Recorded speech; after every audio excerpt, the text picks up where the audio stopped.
Warning, சயின்ஸை பத்தி கொஞ்சம் கூட ஐடியா இல்லாதவங்க பண்ற ஸ்டன்ட்ஸை இந்த ஷோல நீங்க பார்க்க போறீங்க. இது நீங்களும் கொஞ்சம் கூட ஐடியா இல்லாம வீட்ல ட்ரை பண்ணி பார்க்காதீங்க. ஜாலியா பார்த்து என்ஜாய் பண்ணுங்க. வீட்ல இதை பார்த்து பிட்டோ காப்பி அடிக்காதீங்க, அது உங்களுக்கு திருப்பி அடிக்கும்.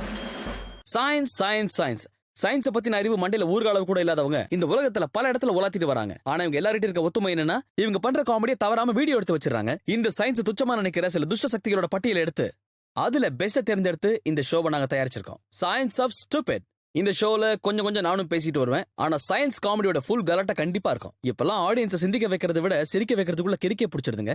நீங்க இந்த வீடியோ பார்த்துட்டு வாங்க. நிக்க வச்சிருக்க இந்த 3 கம்பியில அப்படின்னு முக்கியமான விஷயம் இருக்கும். நீங்க கேட்கலாம், இப்படி இலக்காரமா நினைச்ச அந்த கம்பியை பிடிச்சி தொங்கி அடிபட்டதுன்னா ஹாஸ்பிட்டலுக்கு எவ்வளவு செலவாச்சுன்னு கணக்கு பாக்குறதுக்கு நேரம் இருக்காது. அதனால இதுல விளையாடுறதுக்கு உங்களுக்கு தேவை high level of commitment and skills. இந்த பார்ஸ்ல நீங்க சுழல முயற்சி பண்ணும்போது உங்ககிட்ட ஒரு ஃபோர்ஸ் ஜெனரேட் ஆகும். அது உங்க பாடி வெயிட்டை விட 6 மடங்கு அதிகமா இருக்கும். இதுக்காக தான் பாரை பிடிக்கும் போது உங்க கையில கிரிப் ஜாஸ்தியா இருக்கணும். இது ஞாபகம் இருக்கா? நம்ம பசங்க எல்லாம் மாந்தோப்புல திருட்டு மாங்க அடிக்கிறதுக்கு இந்த உண்டிவில் தான் யூஸ் பண்ணுவாங்க. குறி பார்த்து இழுத்து விட்டா போதும்.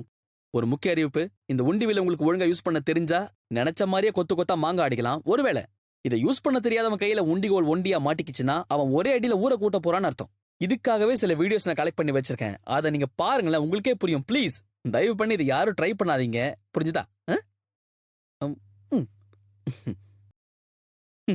என்ன நீங்களே யோசிக்கிறீங்களா? உண்டிவிலுக்கு பின்னாடி இப்படி ஒரு சயின்ஸான ஆச்சரியமா இருக்குல்ல? இது எனக்கு கூட தெரியாம போச்சே. கேக்குறேன், எனக்கு ஒரு டவரோட பேர் சொல்லணும். நிமிஷத்துல அதை செய்ய முடியும், உடனே அதை கலைக்க முடியும், திரும்பவும் அதை சேர்க்கவும் முடியும். ஞாபகம் வந்துருச்சா? இல்லையா?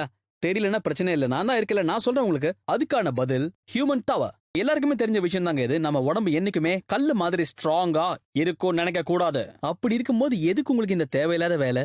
என்னைக்கு இருந்தாலும் நம்ம உடம்ப நாம தானங்க கண்ணு மாதிரி பாத்துக்கணும். ஆனா கேட்க மாட்டீங்கன்னு சொன்னா நாங்க ஒன்னும் பண்ண முடியாது. இது நம்ம எல்லாருக்குமே தெரிஞ்ச விஷயம் தான். நம்ம நாட்டுல கிருஷ்ண ஜெயந்தியை முன்னிட்டு இந்த ஹியூமன் டவர்ஸ் விளையாட்டெல்லாம் நடக்கும். ஆனா இந்த உலகத்துல எத்தனையோ நாடுகள்ல எத்தனையோ இடத்துல கூட இது நடக்குது. அங்க இருக்கிற ஃபெஸ்டிவல்ஸ் செலிப்ரேட் பண்றது கூட இந்த ஹியூமன் டவர்ஸை பயன்படுத்துறாங்க. ஒருவேளை இந்த முட்டாள்களை முன்னிட்டு நடக்கிற ஃபெஸ்டிவலோ எவ்வளவு பெரிய கட்டட கலையை இப்படி கலைச்சிட்டாங்களே. வெயிட் குறவா இருக்கவங்க மேல அமைச்சிட்டு வெயிட் தாங்கறவங்கள கீழே அனுப்பணும். பக்கி அவ்வளவு வெயிட்ட தாங்க கீழே இருக்கவன இடி தாங்கியா இல்ல சுமை தாங்கியா? நீங்களா மறக்காம எங்க ஷோவை பாருங்க.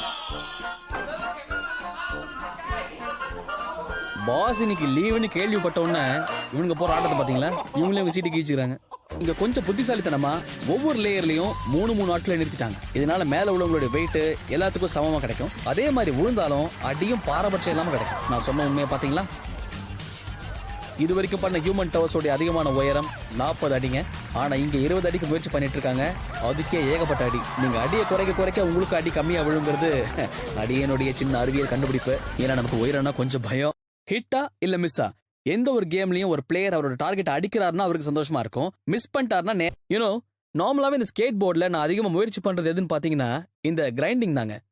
அட, நான் இந்த இட்லி மாவு அரைக்கிற கிரைண்டிங் பத்தி பேசுறேன்னு நினைச்சுக்க போறீங்க.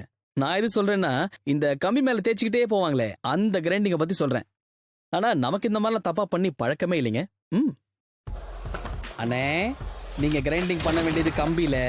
பாவம் உங்க தம்பி இல்ல, அவனும் உங்களை பார்த்து இதே மாதிரி பண்ணுவான்ல. அட, நாம இவ்வளவு தூரம் பழகிட்டு அதுக்கப்புறம் நமக்குள்ள மறைக்கிறதுக்கு என்னங்க இருக்கு? எனக்கும் இந்த மாதிரி ஒரு 2-3 வாட்டி நடந்திருக்கு. ஆனா ஒண்ணு, தோத்துறேன்னு பயந்து விட்டதே கிடையாதுங்க. உழுந்து வாரி முட்டியை பேத்துக்கிட்டாலும் அடுத்த வாட்டி முயற்சி பண்றதுக்கு முன்னாடி சயின்ஸை தெரிஞ்சுக்கிட்டு பண்ணுவேன். வெல், இந்த ஹை அண்ட் ஸ்கேட் போர்டுன்னு வரும்போது இந்த விளையாட்டை டிபெண்ட் பண்ணிருக்கிறது சென்டர் ஆஃப் கிராவிட்டி மற்றும் விழுந்தவங்களோட எபிசோட் இதோட வெற்றிகரமா இங்க எண்ட் ஆகுது. பட் ஐ எம் ஷூர் நான் காமிச்ச ஒவ்வொரு வீடியோவும் நீங்க நிச்சயமா என்ஜாய் பண்ணிருப்பீங்க. ஐயோ எப்பா, ஐயோ அடப்பாவி, ஐயோ யப்பா, இன்னும் சில பேர் ஐயோ இப்படி ரியாக்ஷன்லாம் நீங்க கொடுத்திருப்பீங்க. இந்த மாதிரி நம்மள பார்த்து யாரும் சொல்லிட கூடாதுங்கிறதுக்காக தான் இவ்வளவு மெனக்கெட்டு இந்த வீடியோஸ் நான் போட்டு காட்டுறேன். நீங்க மனசுல நிறுத்த வேண்டியது எல்லா விஷயத்துக்கு பின்னாடியோ சயின்ஸ் இருக்கு. இதுக்கு முக்கியமா நம்ம ஷோ பாருங்க, சயின்ஸ் ஆஃப் ஸ்டூபிட்.